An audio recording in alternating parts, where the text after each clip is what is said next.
Save big during Labor Day at Lowe's. Get up to 40% off select major appliances. Plus, buy more to get up to an additional 20% off. Shop even more savings with 3 Stay Green 1 cubic foot vegetable and flower garden soil bags for $10. This Labor Day, take care of your home for less at Lowe's. We help, you save. Valid through 9/3. Soil offer excludes Alaska and Hawaii. Selection varies by location. Select locations only. While supplies last. See Lowe's.com for more details.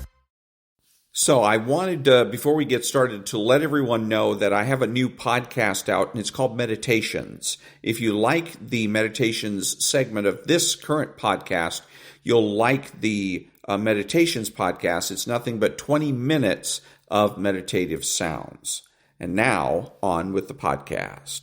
Americans love scenery. We want to see it all, from one coast to the next, Mount Rushmore down to the Everglades. So hop into a Chevy Malibu and take the scenic route.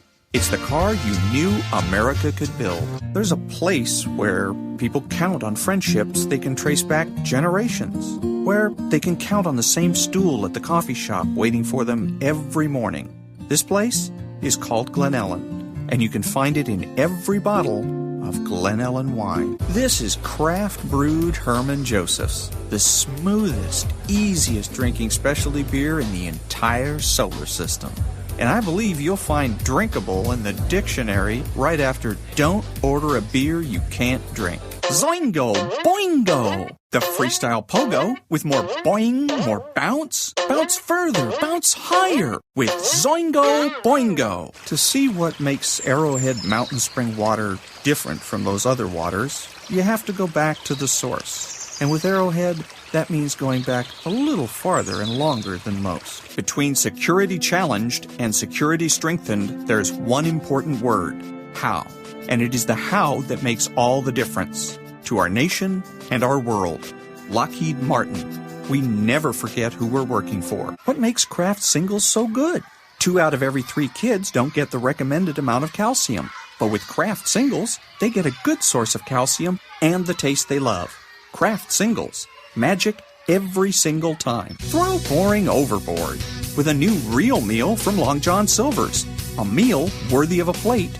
Just $4.99. Only at Long John Silver's. We may not all be geniuses, but we can all do something smart. Introducing the Hyundai 199 Sonata Lease. It's a smart deal on a really smart car.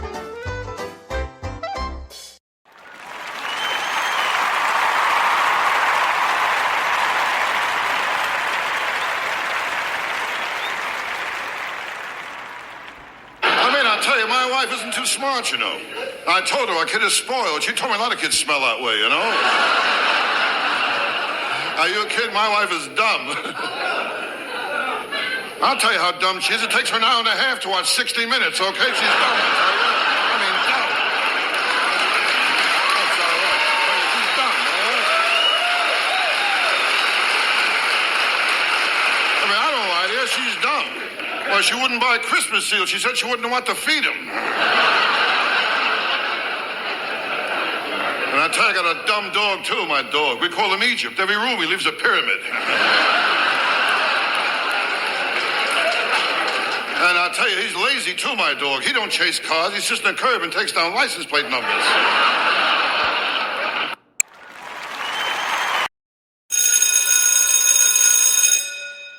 Good morning. It's Friday, Parenting Friday, August the 29th, and this is The True Conservative. Welcome to all the butchers, bakers, and candlestick makers out there. I'm Ron, your host, and the only true conservative in the United States today. So today, after the Serenity Prayer and the patriotic song of the day, we will have Varney and Company, motivation, meditation, and the collapse of parenting. All that and more when I get back.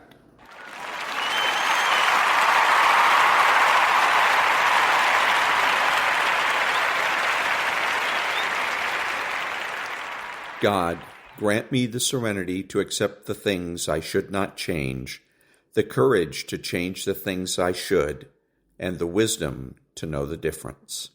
Amen.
Thank you. Now, Varney and Company. Tuesday, and Varney and Company is up now. Good morning, Stuart. And away we go. Good morning, Cheryl. Good morning, everyone. As investors wait for the long holiday or Labor Day weekend to begin, they've got to consider the latest inflation report. It is the PCE price index. Here we go. It was released a half hour ago. It shows inflation in July up 0.2%. In the last year, up 2.6%. That means inflation remains above the Fed's target of 2% even. Now, that influences the interest rate decision to cut by how much or not to cut at all. Separately, the Commerce Department reports personal spending went up 0.5% in July, income up 0.4%. All these numbers came in exactly as expected. No surprises. Here's the market reaction. Modest selling, Dow off 100, but the Nasdaq down 108 at this point. Interest rates, we're looking at the 10-year Treasury just below 4.25. You're at 4.23%. The 2-year Treasury, we're looking at 3.65% there. Bitcoin, though, that dropped below 110 grand earlier this morning. It's back to 110.7. More on the Fed. A judge hears the case of Lisa Cook, who the president has removed from the Federal Reserve Board. Can she be fired? And if so, has the Fed lost its independence? That's what we're dealing with there. On the show today, a high-level delegation from China has arrived in D.C. Investors would love to hear about some kind of trade deal. Expectations for even a small breakthrough, though, limited. Russia conducted another deadly raid on Kyiv. 20 killed, including 4 children. President Trump is frustrated.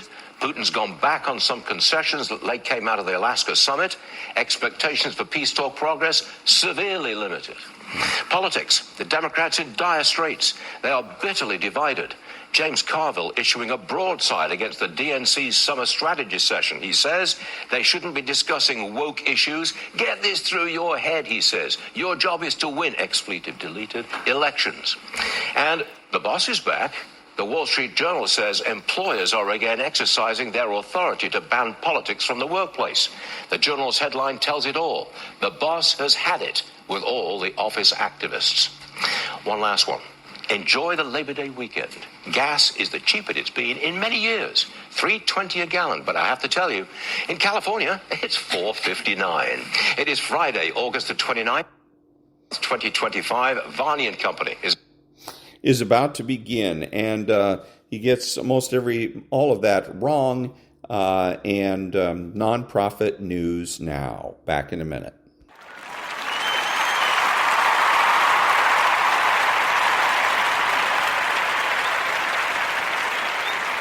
Thank you. Law and Order, and this is an interesting conversational tactic between two of the NYPD detectives.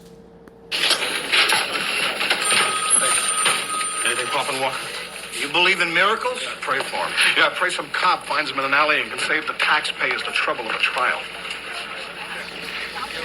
If it was you and Walker in an alley and no one else was there, he didn't have a gun and was going to give himself up, I'd shoot him in the face. Okay, there you go. So what this is called is the wrong question. The one detective asked the other one a setup question. It's ridiculous. On its face, it's a thing that's never, ever going to happen. And you got to remember that, because the left is always going to set you up. Well, what about this? What if this happened? What if you were blah, blah, blah, and then there was blah, blah, blah? What would you do then? Right? You don't have to take that at face value. You don't have to accept it. You can say that's the wrong question and give another question if you'd like, or just say, sorry, that's the wrong question. In this particular case, he could have said, wrong question. What if, because this is a case about a cop that got killed, got shot on a roof. And so they were chasing an assailant up on the roof, and one of the cops got shot. And so they're now searching for this assailant.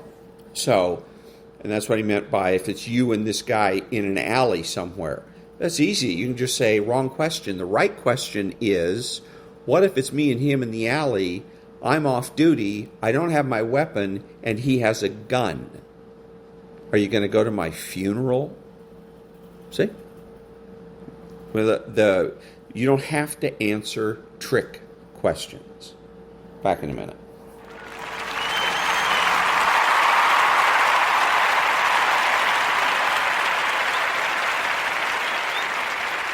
Thank you. So there's an interesting article in the Daily Signal, and let's see. Where is it here? Crack in the Barrel. Is that the one?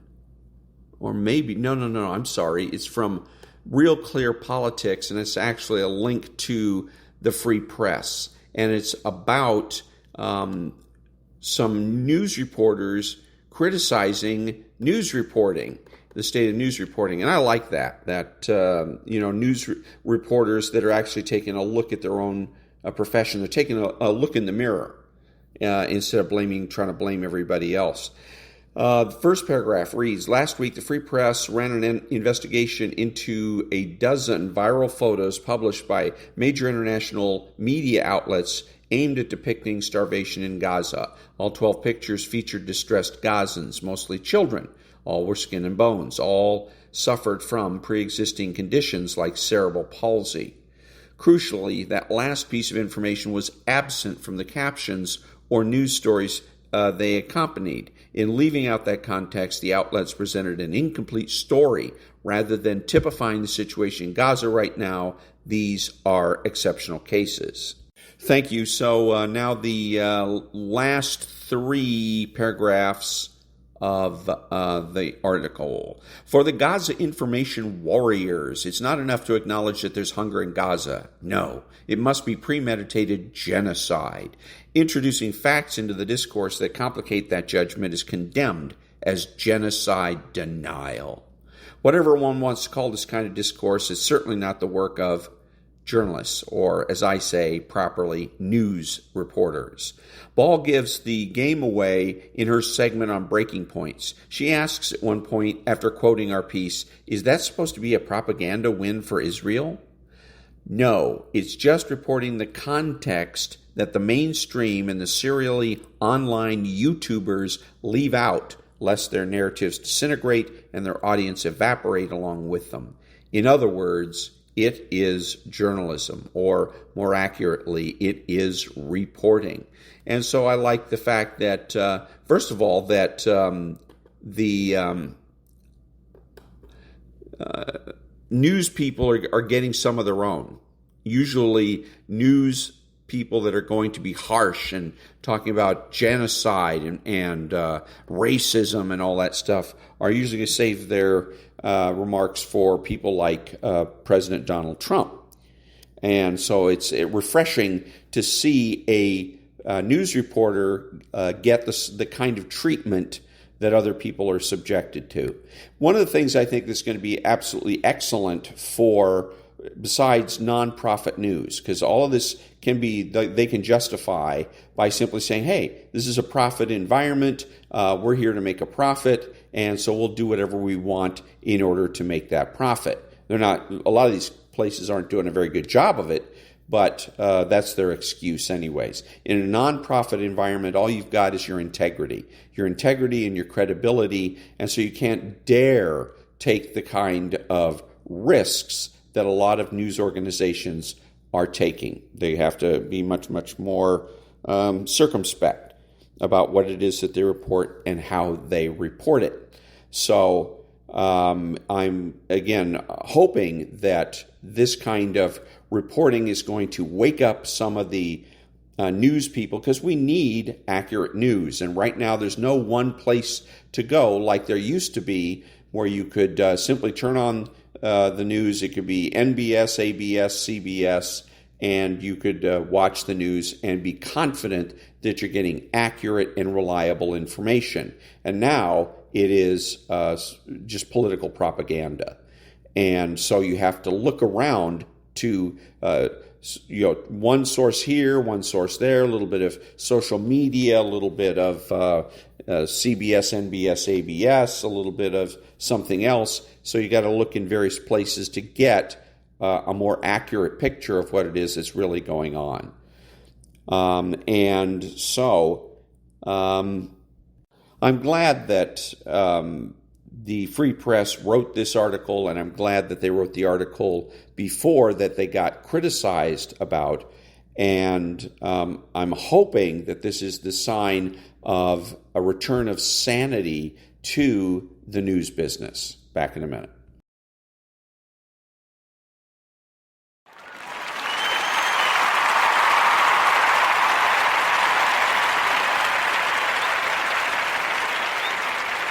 Thank you. And now, motivation. In what you've done with your life thus far, is it giving you what you want? Is it giving you what you want? When you look toward the future, when you look at all that's going on out here, is there some place within yourself you say, hey, I know I need to be out there in that arena. I know I can do more than what I've been doing. I know there's some great music that I have within me that I haven't brought out here yet. Is that something that you begin to look at within yourself? See, I say if you look at your life, and if you're not getting what you want, you owe it to yourself to do something differently. If you're on a job, 85%, they say, of Americans go to jobs that they're unhappy. If you're doing something 8 hours a day that you don't like, it's not giving you what you want, it's not giving you a strong feeling of satisfaction and fulfillment, you're miserable, you hate to go there, you're depressed just thinking about it, you sing the Thank God It's Friday song every week. If that's what it is, you owe it to yourself to start strategically working to change directions. See, but you know what most people will do? Most people will resist change. Most people will fight change as if change would be worse than what they're experiencing. See, they know this. They're familiar with this. Most people will not challenge the unknown. They won't just step out there. See, there's certain things that's got to be in place. They got to see it all together. And life isn't like that. That's not how you grow. So as you look at your life, you're saying, I'm not getting what I want. As you begin to look toward the future, begin to know that whatever it takes for you to create that, you've got that in you. You've got that. You've got genius in you. You've got goodness in you. You've got creativeness in you. If you decide to take the initiative to change the current quality of your life, I say to you that you will find that the universe is on your side, that life is on your side. Now, will it be turbulent? Yes. Will it be easy? No. Will you have some opposition? Yes. Will I make a lot of mistakes? Yes. Will I get hurt? Yes. Yes. See, a lot of people won't try anything different in life because they don't want to get hurt. Let me tell you something. It's too much pain to duck. Pain is everywhere. You can hide under here. It will come where you are. It's everywhere. Viktor Frankl calls it unavoidable suffering. You can't duck it. But most people spend their life not wanting to deal with the pain of rejection, the pain of defeat, the pain of being disappointed, the pain of losing, the pain of failure, the pain of being criticized, the pain of not being liked, the pain. That's called life. And that's a little bit of motivation. Back in a minute.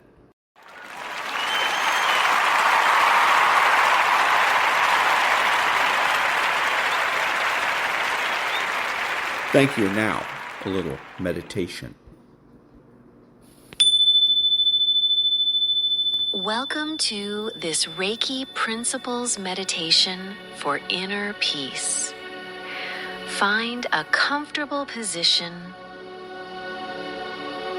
Close your eyes gently and take a slow, deep breath in and out.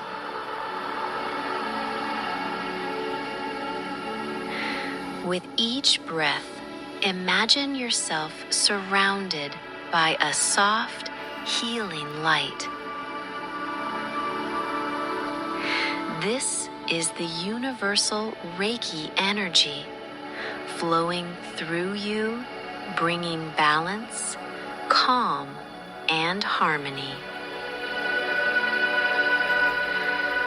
As you breathe, imagine a gentle golden white light entering the crown of your head, flowing down into your heart and spreading through your entire body. This is the loving energy of Reiki, connecting you to the universe and to your own inner peace. Now, let us bring awareness to the 5 Reiki principles, allowing them to guide our hearts and calm our minds.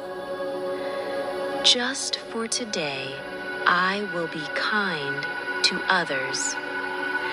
See yourself offering unconditional love to people, to animals, to nature, knowing that kindness you give is kindness you receive. Just for today, I will be joyful. Let go of heaviness. Smile softly. Feel gratitude for life and allow joy to flow through your spirit as divine love. Just for today, I will be grateful. Each breath, each heartbeat, each morning is a gift. Whisper softly, thank you, thank you, thank you. Just for today, I will do my work honestly and with love. Feel the energy of purpose and dedication. Whatever you do with love creates light and abundance. Just for today, I will be gentle with myself and others. Let compassion fill your heart, radiating peace and harmony around you. Now imagine a radiant white light glowing in your chest, expanding with every breath. This light is peace. This light is love. This light is your true essence. Allow yourself to rest in this deep calmness, knowing that your inner peace creates harmony in the world around you.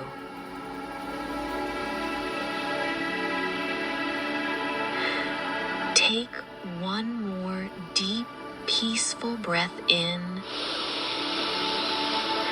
and slowly exhale. When you feel ready, gently bring your awareness back to your body. Wiggle your fingers and toes and softly open your eyes. Carry this sense of Reiki energy, calmness, and inner peace with you throughout your day. Thank you for being here. And that was a little bit of meditation. Back in a minute.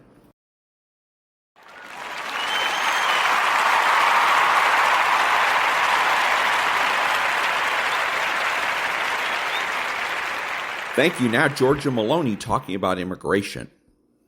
E così voglio lanciare un messaggio chiaro a chi vuole entrare illegalmente in Italia. Non conviene affidarsi ai trafficanti di esseri umani, perché vi chiedono molti soldi, vi mettono su barche che spesso non sono attrezzate per fare quei viaggi e in ogni caso, se entrate illegalmente in Italia, sarete trattenuti e rimpatriati. La nostra situazione non consente di fare nulla di diverso. Agli italiani invece voglio dire, non abbiamo cambiato idea. Ci vorrà tempo, molto lavoro, pazienza, determinazione, ma non abbiamo cambiato idea. Lavoriamo ogni giorno per mantenere gli impegni che abbiamo sottoscritto con voi in ogni ambito, compreso quello del ripristino della legalità e del... Back in a minute.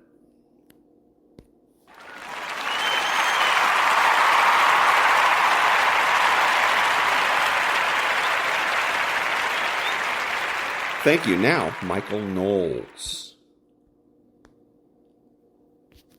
What's in a word? Why does it matter whether we call someone who breaks the law to enter the country an illegal alien or an undocumented immigrant? What's the difference between a Christmas tree and a holiday tree? It's just semantics, right? Yes. And no. It is just semantics, but semantics means the meaning of words. Words exist so that we might discriminate one thing from another. Without words, we have chaos. And it starts with the first words. A baby says mama to distinguish mommy from daddy. Words shape how we think. They color how we view the world. No one understands this better than the left. They are the masters of words because they know that words matter. The left has a special gift for euphemisms, soft words selected to sugarcoat harsh realities so as to make those harsh realities easier for us to swallow.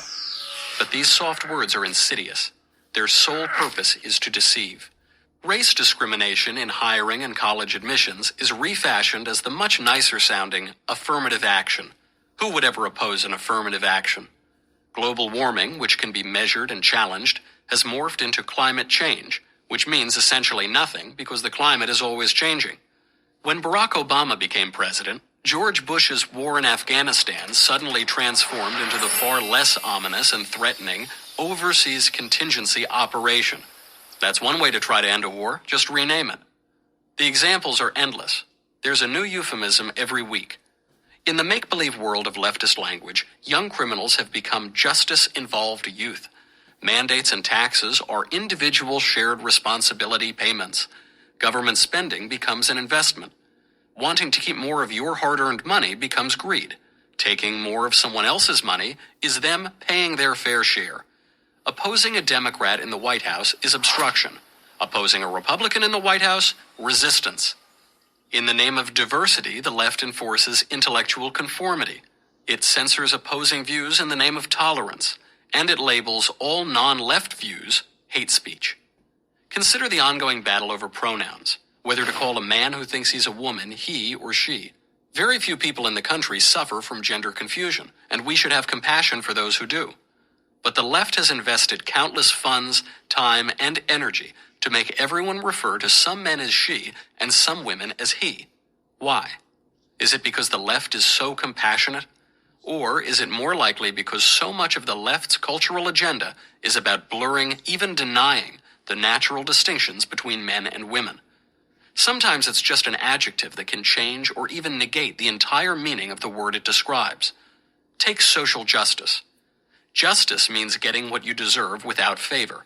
Social justice means getting what you don't deserve because you are favored. Here's one we hear a lot these days. My truth. Truth is reality regardless of any individual's feelings or perceptions. My truth is how I perceive things regardless of how they really are. And how about same-sex marriage? Let's not get into the politics. Let's just look at the language. Throughout history, in every culture, marriage has been the union of husbands, men, and wives, women. Same-sex marriage is the union of men with men or women with women, but it is most certainly not the union of husbands and wives. Once the phrase same-sex was placed before the word marriage, that is, once the definition of marriage changed, the debate changed. It became about marriage equality. It was suddenly an act of bigotry to limit marriage to husbands and wives. All this manipulation of language has paid off for the left, because whoever controls the words controls the culture. Don't believe me? Just try using plain language instead of the left's politically correct jargon. But be careful. Use the wrong words, and you might lose your job, your home, and your reputation. The culture war is largely a war of words. Right now, the left is winning. You can see the consequences everywhere. In politics, in education, in media. It's time to fight back. We should not cede another syllable. What's in a word? Everything. I'm Michael Knowles, host of The Michael Knowles Show for Prager University. And that was Michael Knowles. And what he's saying dovetails nicely with Dr. The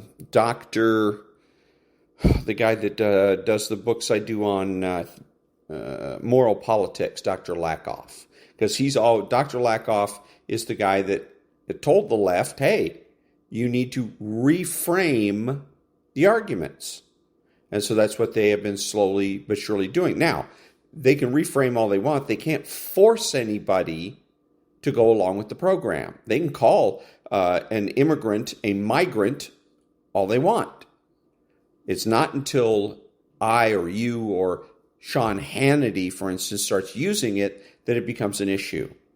And too many people on the right do that. Maybe they figure it doesn't matter, or maybe they're forced to, and I don't know, but it's wrong.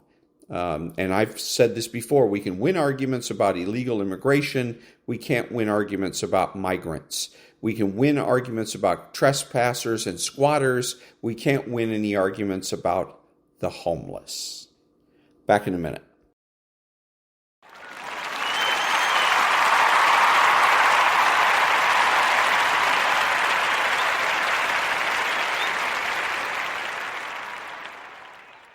Thank you. And now this Maria substitute on the Mornings with Maria show.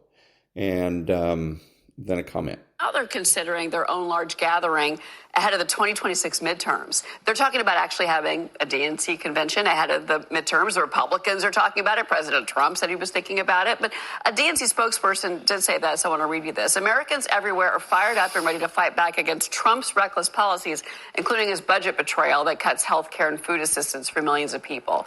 Okay, so what the Democrats are doing there with that statement is they're demanding that Donald Trump and his supporters bear the burden of proof, of proving that they care about low-income or poor people. If he goes ahead and starts defending his administration by saying, well, we do care about poor people, then the Democrats simply slam the trap shut and say, okay, well, if you really cared about poor people, you'll do what we tell you to do. You'll raise taxes and increase spending. And so then you're in a trap. What he should do, him and the people in his administration, should simply make counter charges. It's like the slogan you see on a T-shirt: admit nothing, deny everything, make counter charges. And in this particular case, that's what you should do. You make the counter charges, thereby putting the Democrats in the position of bearing the burden of proof. That's a winner. Winner, winner, chicken dinner. Back in a minute.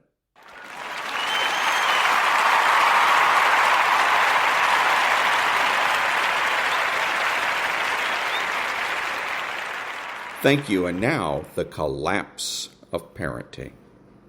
Chapter 5. Screens. Mom brings her son into our office to be seen. The 3-year-old doesn't feel well. He is irritable and whiny. Mom gives him her smartphone and starts the phone playing a SpongeBob SquarePants episode. The boy visibly relaxes, staring transfixed at the screen. I see this every day that I'm in the office. Parents using a smartphone to calm a child down. Good idea? Or not? Researchers at the University of Michigan wanted to find out. They studied children 3, 4, and 5 years of age. Some parents often gave their kids a screen of some kind to help the child calm down. Other parents never did that. Still, other parents did it sometimes, but not all the time. The researchers then followed each kid over 6 months' time to see what effect, if any, the use of devices had on the kid's emotional reactivity.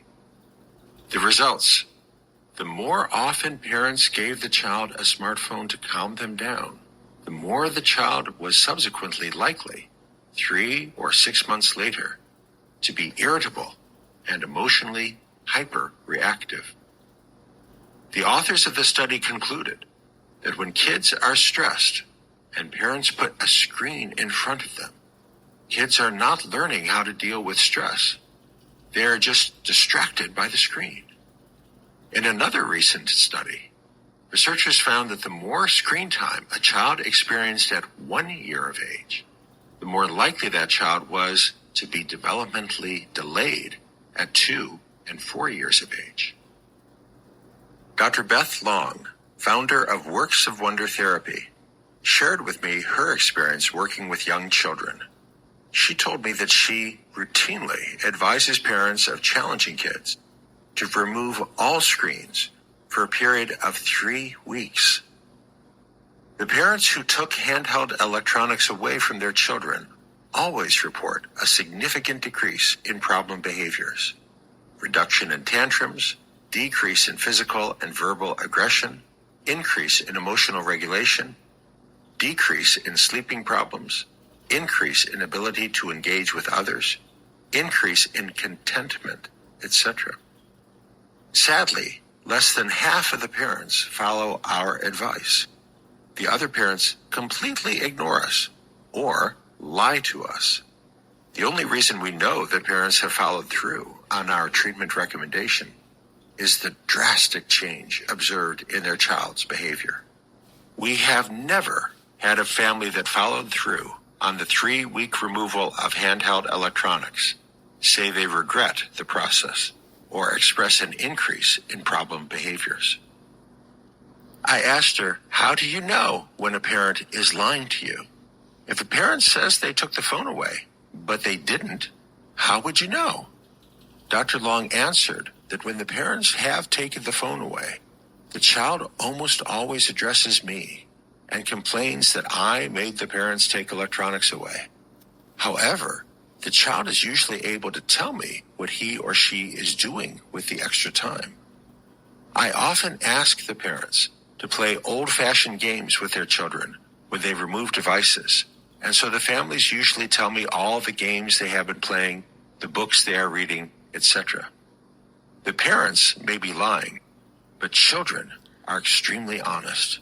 If the parents say they have removed electronics but didn't, the child almost always tells me the truth when the parents are not in the room.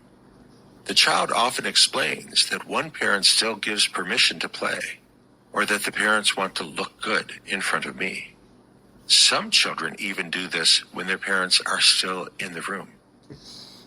I was doing a well-child visit for a 9-month-old baby, chatting with the baby's mom, a first-time mother.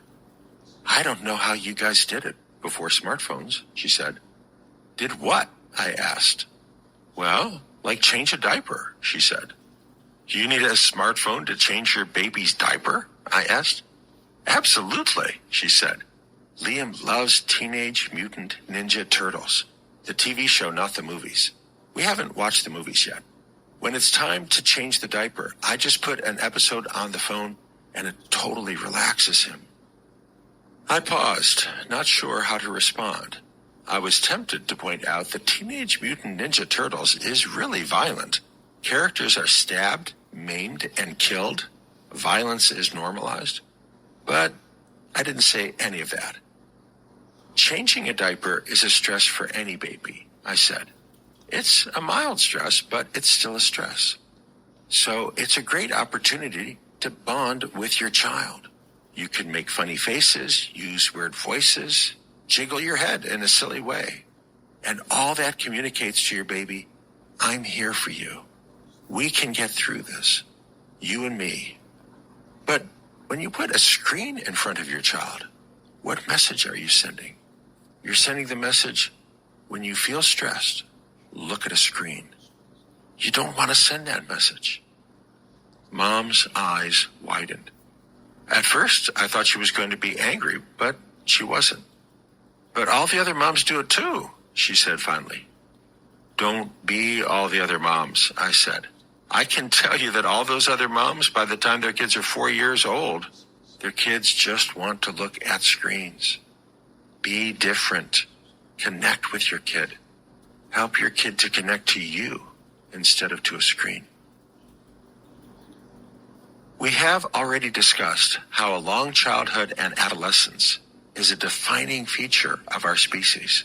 Those years of childhood and adolescence provide time for you, the parent, in partnership with other adults, to teach your child everything they need to know in order to fulfill their potential. Screens are okay if they facilitate that process. I have occasionally played video games with my daughter, and I don't see a problem with that, as long as the time spent playing video games doesn't displace real-world experience. But my daughter and I have spent much more time doing real-world activities together than we have spent playing video games, whether that's hiking, riding bikes, sailing, paddleboarding, or just singing songs in the car together. Kids need hands-on experience of the real world before they are immersed in virtual worlds. If they don't get that real-world experience, they are more likely to become alienated, disconnected, and confused about what matters and what's important. Kids need strong connections with adults, ideally with their parents and with other grown-ups in the community. Video games and social media tend to disconnect the generations. Boys play video games mostly with other boys their own age. Girls engage with and follow other girls on social media, or they follow social media celebrities. As NYU psychologist Jonathan Haidt observes, social media hijack social learning and drown out the culture of one's family and local community, while locking children's eyes on influencers of questionable value. That redirection away from family toward online influencers may be one factor contributing to the rise of anxiety and depression among kids. Social media is a major factor driving that disconnect between the generations. We need to do a deeper dive into what's going on with social media, how social media can affect your child or your teen, and what you need to do about it. Anxiety and depression. To repeat the numbers I mentioned at the end of the last chapter, according to the latest national data reported by the CDC, 57% of American teen girls now report feeling persistently sad or hopeless, up from 36% in 2011. Among boys, 29% now report feeling persistently sad or hopeless, up from 21% in 2011. These rises weren't caused by the pandemic. They began back around 2012. As Haidt observed, COVID barely moved the needle. The incredibly rapid rise of mental illness since 2012 basically just charged on, almost unaffected. The National Survey on Drug Use and Health assesses the proportion of teenagers reporting a diagnosed episode of major depression in the past year. Since 2010, there has been a 145% increase in the proportion of girls reporting an episode of major depression, and a 161% increase in the proportion of boys reporting an episode of major depression. Many other national surveys and studies show a remarkable rise in anxiety and depression among American children and teens beginning around 2010 to 2012. Professor Jean Twenge observes that the trends are stunning in their consistency, breadth, and size.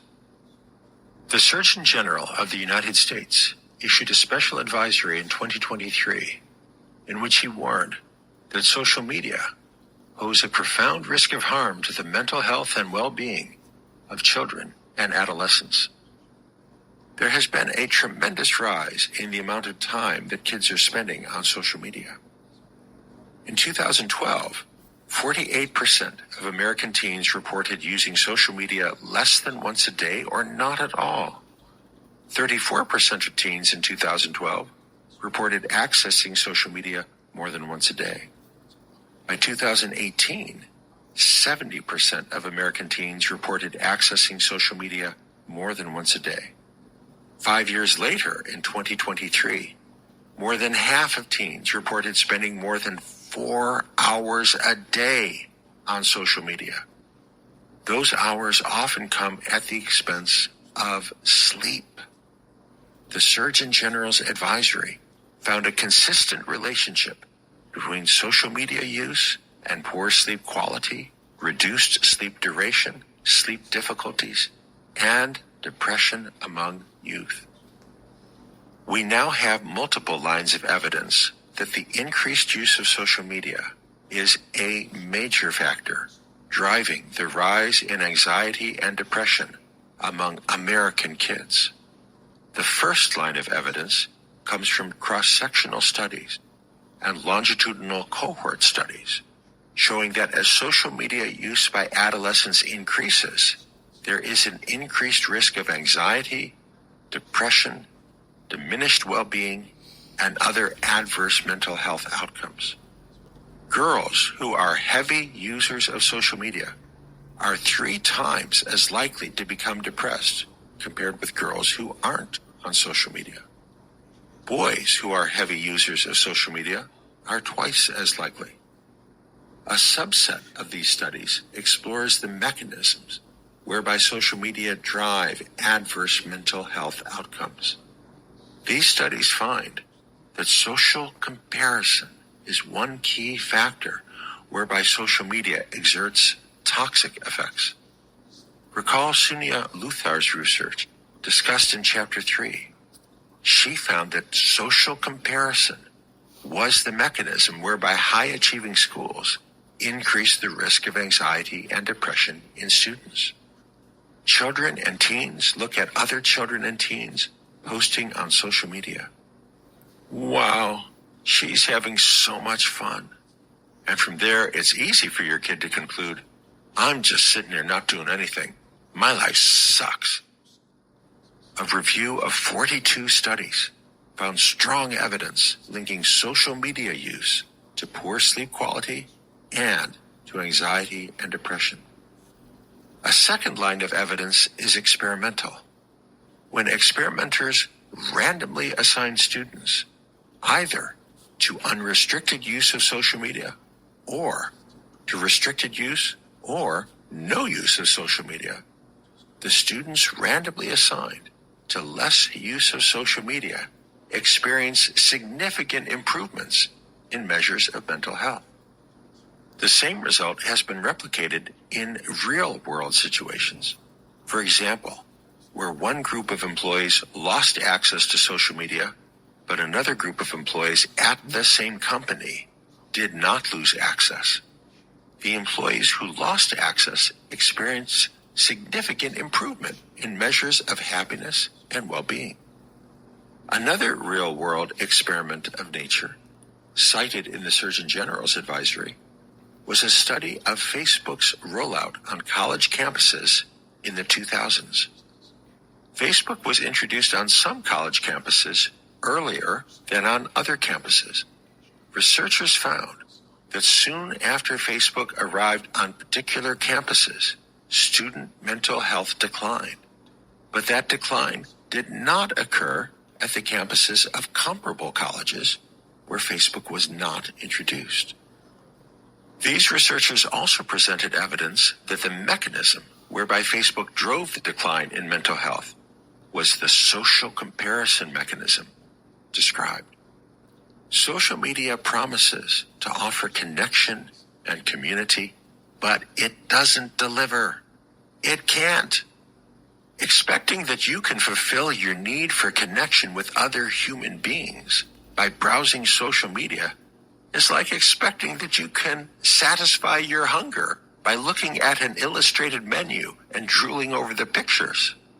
As author and entrepreneur Scott Galloway has observed, social media creates this illusion that you have a lot of friends, but you don't experience friendship. We have a series of replacements fueled by technology for relationships, mentorships, the workplace, friendships, romantic relationships. And in the short term, it sort of fills a void, but it's empty calories. And I think you end up more depressed. When you talk to your child or teen about the dangers of social media, be prepared for pushback.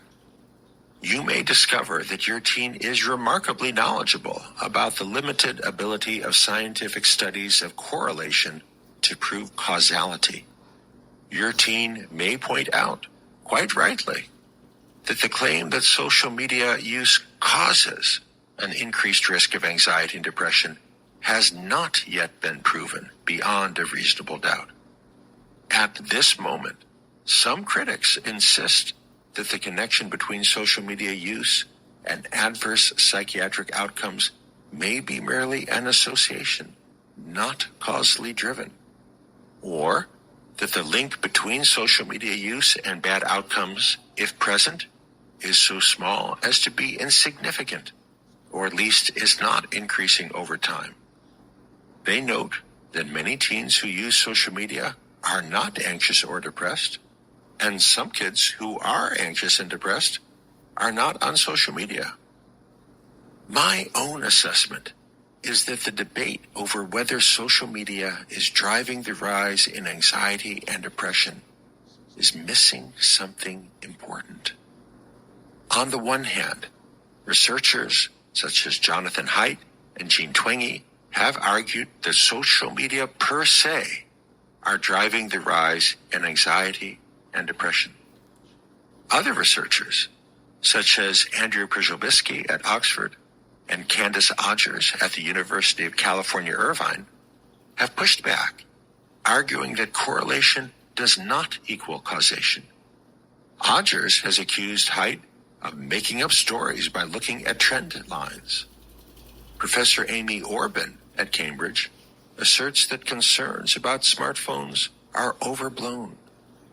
What all the researchers on both sides of the debate are overlooking, or at least not talking about, is how changes in the culture have undermined the parent-child connection.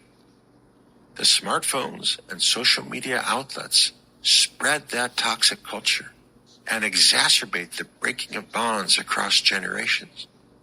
But maybe we need to recognize that at least some of the blame should fall first not on social media or the smartphone, but on the culture of disrespect.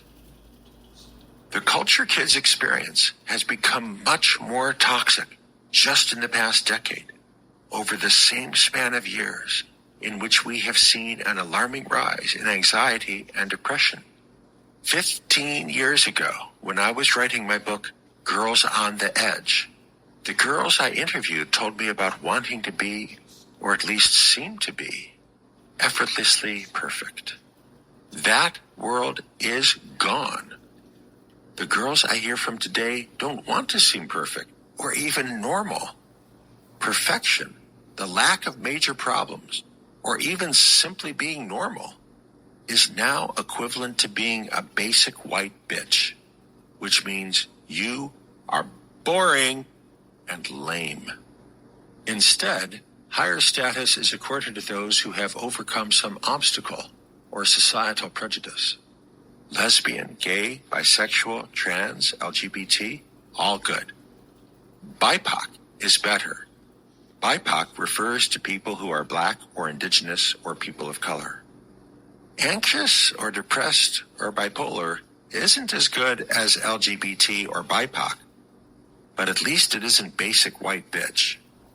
And a psychiatric diagnosis can provide an avalanche of excuses curated by TikTok influencers with millions of views. You're not lazy, you have ADHD. You're not shy, you have an anxiety disorder, which the influencers tell you is due to a chemical imbalance in your brain. It's not something you can control. It's not your fault. And that was the first part, Chapter 5, Screens. And so later on in the book, he's going to start dealing with solutions. But a lot of these problems that he's talking about when he gets into the social problems, like being the white bitch, and versus people that have of color that have overcome and all that other garbage. Those are the social issues can be dealt with by using the left's morals, if you will, against them. Okay? So, for instance, history. The left likes to pretend that there is no history, that it's all just politics. Well, if that's the case, then Karl Marx doesn't exist. Saul Alinsky doesn't exist. See? Anyways, next time we'll pick up where we left off with Chapter 5, Screens from The Collapse of Parenting by Leonard Sachs, MD, PhD, How We Hurt Our Kids When We Treat Them Like Grown-Ups. Back in a minute.